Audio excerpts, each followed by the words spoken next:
joy of sharing. In our happy classroom where friends come to play, we learn something special every single day. Sharing is a lesson that's close to our hearts. It's where every good friendship truly starts.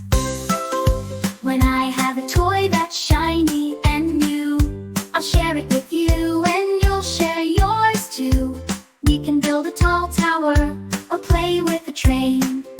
Together we'll laugh again and again. If I have a cookie so yummy and sweet, I'll break it in half so we both get a treat.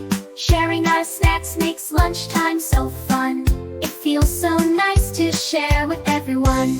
When it's story time and the books come out, we'll sit close together without a doubt. I'll turn the pages and you can see the wonderful pictures right next to me.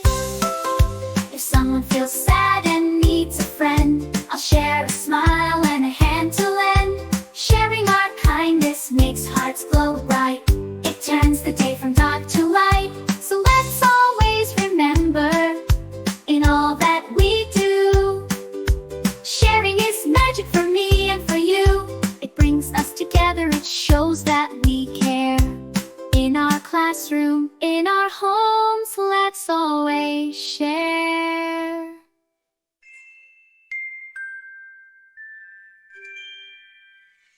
So let's always remember,